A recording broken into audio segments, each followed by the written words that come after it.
아직 동이 트지도 않은 이른 새벽. 어시장의 하루는 이미 시작됐는데요. 매일 44만 톤의 생선이 거래되는 부산의 공동 어시장.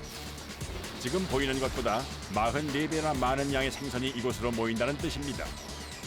고등어부터 삼치, 비엉어 등 다양한 어종이 거래되는데 최근엔 고등어와 갈치가 많이 잡힌다네요. 생선이 들어오면 크기별 분류 작업을 시작하는데 거기에 동원되는 인원만도 무려 300여 명. 요거는 오뎅 만든 공장으로 가요. 칼치에 오뎅으로 하면 맛있어요.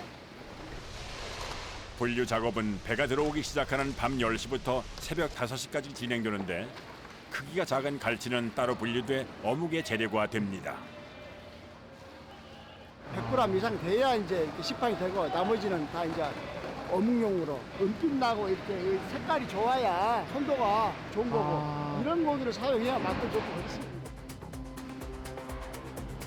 크기가 큰 갈치는 조리용으로 판매되고 풀치라고도 불리는 작은 갈치는 공장으로 옮겨져 가공 과정을 거치게 되는데요. 무엇보다 최대한 빠르게 옮겨 신선한 상태를 유지하는 것이 관건입니다. 오늘 여기에 나온 게 123장 나왔으니까 한 2돈에서 한 3돈 사이 정도 양이 됩니다. 어묵 매출의 40%가량이 11월부터 2월까지 겨울에 집중돼 있어 매일 갈치 수량을 확보하는 게 가장 중요합니다. 어묵용 갈치들이 옮겨진 곳은 인근에 위치한 어육 공장인데요. 갈치는 옮기자마자 냉동시킨 후 다음날 해동과 동시에 어육을 만드는 과정이 시작됩니다. 순식간에 작업대 위에 산처럼 쌓여가는 갈치들. 그런데 굳이 어묵용 재료로 갈치를 선호하는 이유는 뭘까요? 갈치는 다른 어종에 비해서 살이 많이 나오고 갈치 생선을 썼을 때 국물 맛이 진하게 우러나오기 때문에 이 생선살, 이 생육을 많이 씁니다. 어묵은 생선살을 잘게 다져서 만드는데 그 생선살을 만드는 곳이 바로 이 어육 공장입니다. 목장갑 하나만 낀 채 꽁꽁한 생선을 끊임없이 다듬어야 하는데요. 칼치 창자에 납니다. 오뎅 깨끗하라고요. 깨끗해지라고요? 칼치 요 배아입니까? 요 창자 빼는 게. 갈치는 내장을 제거해야 비린내가 잡히기 때문입니다. 그리고 이 과정에서 떼어낸 머리는 따로 보관하는데요. 갈치 머리만 모아서 쓸 곳이 있다는군요. 요 대가리는 살을 가고요. 이거는 젓갈돼요, 젓갈. 젓갈 담가요? 예. 게다가 내장은 사료 만드는 데 쓰인다고 하니 무엇도 버릴 것이 없습니다. 작업 시간이 길어질수록 생선 비린내가 공장 안을 꽉 채우지만 아직도 손질을 해야 할 갈치는 산더미인데요. 요즘처럼 물량이 많은 날에는 한 사람이 8시간 동안 300마리 정도의 갈치를 손질합니다.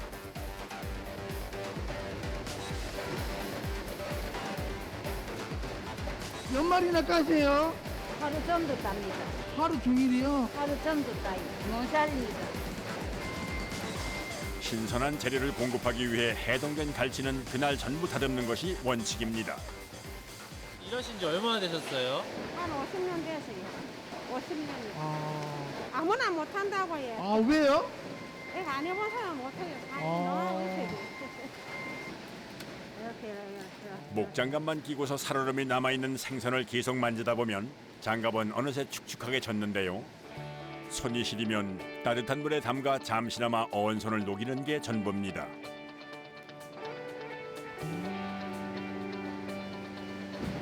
시월에 얼은 거 얼면 더 중요합니다. 손이 치러봐요. 발도 치럽고.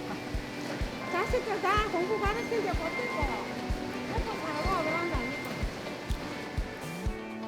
생선을 다듬느라 손이 부르터도 일을 놓지 못하는 건 오롯이 가족 때문입니다. 머리와 내장이 제거된 갈치는 커다란 통 속으로 옮겨져 첫 번째 세척 과정을 거치는데요.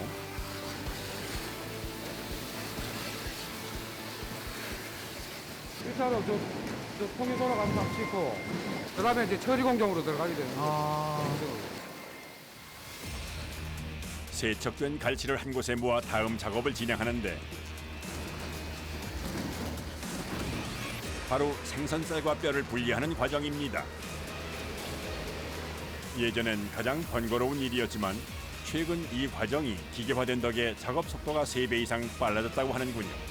뼈하고 살하고 분리하는 거. 새육기. 새육기는 갈치를 이동시키면서 1차적으로 톱니바퀴 같은 분리장치가 단단한 뼈와 살을 분리하고 한 곳에 모아진 생선살은 다시 그 옆에 위치한 기계 속으로 들어가 곱게 다져집니다.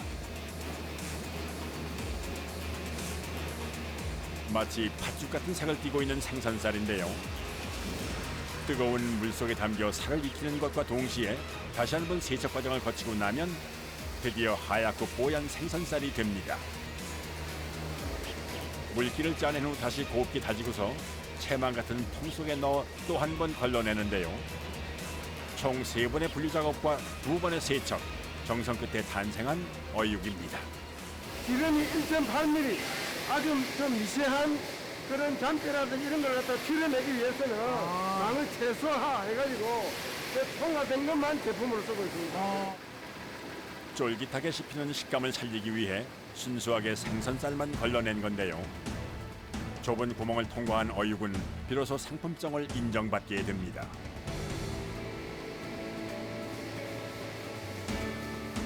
하지만 처음 작업을 시작할 때 산처럼 쌓였던 갈치 양에 비해서 완성된 어육의 양은 적어 보이는데요. 뼈 추려가지고 부산물 나가고 세척 과정을 거쳐서 최종적으로 나오는 거는 수율이 한 56%. 그럼 100kg를 내면 56kg 정도가 어육상으로 나온다고. 오늘은 15톤을 내가지고 한 8톤 가까이 나올 겁니다. 장장 10시간에 걸쳐 완성된 어육. 찬 기온에서 더욱 쫄깃해지는 생선살의 특성상 완성된 어육은 식감을 살리기 위해 하루 동안 냉장 보관됩니다. 영하 7도에 하룻밤 지어가지고 충분히 냉을 잡아서 그 다음날 아침에 배송이 되고 있습니다. 가족 생각에 50년 세월 동안 매일 생선을 만져온 어머니들. 그 애틋함이 만들어낸 뽀얀 생선살이 겨울철 별미 어묵 맛의 비결이었나 봅니다. 부산 어묵이 부산의 대표 식품으로서 전 세계인들이 함께 즐길 수 있는 그런 날이 오기를 간절히 소망합니다. 이번엔 어묵으로 유명세를 타고 있는 곳을 찾아갑니다. 사람들 발길로 북새통을 이루는 이곳. 벌써 37년째 묵묵히 어묵 외길을 걷고 있는 송일영 대표인데요. 기름 속에 퐁당 빠져 노릇하게 익어가는 어묵들. 어묵을 직접 수제로 만들어서 파는 곳입니다. 대략 한 2-3천 개 정도 다양하게 만들자면 그 정도 될 거예요. 그 종류만도 20여 가지. 바로바로 튀겨낸 어묵을 당일 판매하는 게 원칙입니다. 추운 겨울 고소한 어묵 냄새는 피할 수 없는 강렬한 유혹.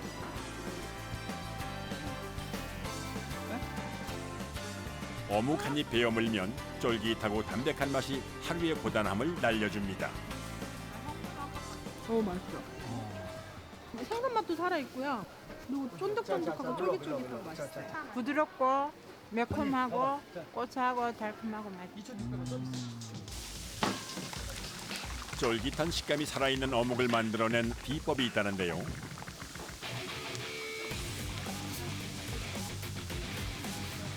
바로 이 아이스박스가 그의 보물 상자입니다. 곱게 다져진 반죽을 들어올리면 커다란 얼음 덩어리가 보이는데요. 이렇게 올라간 거.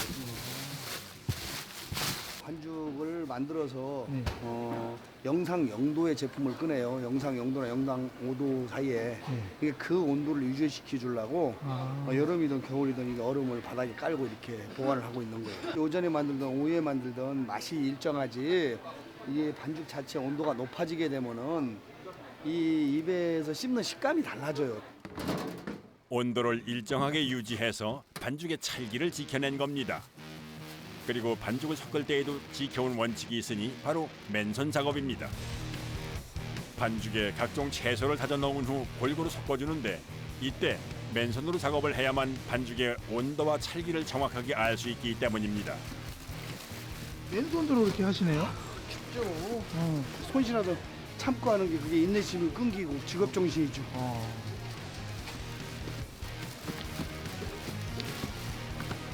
어묵 공정도 기계화되면서 수제 어묵을 고수하는 가게는 많이 사라졌는데요. 그래도 사람 손맛은 이길 수 없다며 37년간 이 자리를 지켜왔습니다.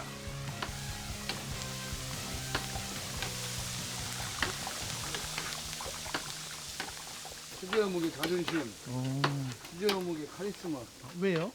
아니 누가 범접할 수 없고 흉내낼 수 없잖아요. 17이란 어린 나이에 생계를 위해 어묵 공장을 다니기 시작한 것이 평생의 업이 되었습니다. 어묵을 먹으며 행복해하는 사람들을 보는 게 좋아서 일을 놓을 수가 없었습니다. 이제는 기름에 튀겨내는 것만 봐도 생선살의 상태를 가늠할 수가 있을 정도인데요. 기름에 들어가면 네. 생선 입자가 좀 이렇게 부풀림이 커요. 어디 가서 어묵을 먹더라도 이게 네. 부풀림이 없으면 네. 생선 입자가 안 좋다 생각하시면 돼요. 아. 겨울에 먹나 여름에 먹나 사계절에 먹어도 제품이 탄력이 똑같아야 돼요. 유난히 얇고 힘이 없는 어묵은 생선 입자가 고르지 않은 저가 어묵이라는 겁니다. 이렇게 어묵에 있어선 둘째가라면 서러울 정도건만 여전히 그는 새로운 시도를 반복하며 어묵 연구를 계속하고 있는데요. 시금치를 믹서기 갈아서 반죽하고 섞어놓은 거예요. 손님들 입맛과 취향을 고려해서 보기 좋고 먹기도 좋은 어묵을 만들기 위해 고민한 끝에 만들어낸 결실입니다. 용도에 따라 크기와 모양도 각양각색. 기계로 찍어낸 어묵은 따라할 수 없는 수제 어묵만의 매력입니다. 길다란 어묵은 꽃형으로, 작은 방울 어묵은 반찬용으로. 색색의 옷을 입은 어묵은 손님들의 눈길을 사로잡습니다. 예전에는 간단했어요. 뭐 한 대여섯 가지, 네다섯 가지 품목이었는데 지금 장사를 뭐 한 시장에서 20년 넘게 하다 보니까 하나하나 늘려나가는 게 이렇게 많아진 거예요. 소나기의 힘을 일정하게 주어 반죽을 밀어내면 순식간에 동글동글 예쁜 어묵 모양이 완성됩니다. 이건 뭐예요? 왕방울. 왕방울 어묵이에요? 옛날에 이렇게 기술을 배워서 이런 식으로 제품을 만들었어요. 그때는 기계가 발전하지를 못해가지고 기계를 못 대니까 손으로 이렇게 만든 거예요. 예전에 초창기에는. 고단했던 시절의 기억이 이제는 그의 자부심으로 남은 건데요.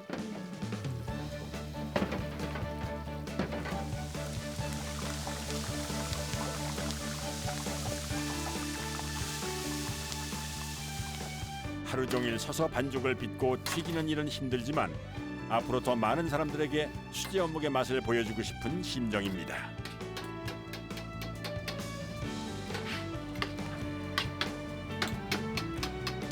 그때까지 저랑 동고동락 한 게 어묵이기 때문에 한정은 못 짓고 건강한 그날까지 쭉 갑니다.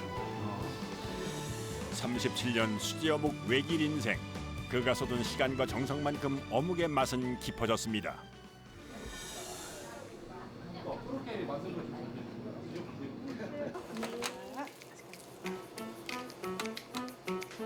어묵 가게라고 해서 찾아왔건만 이건 스파게티 아닌가요?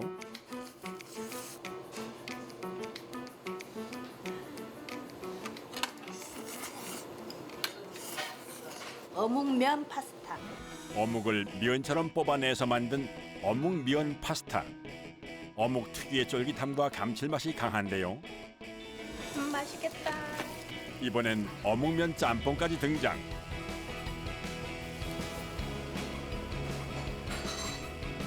어묵을 넣고 끓였으니 국물이 더 시원할 것 같은데 어떻습니까?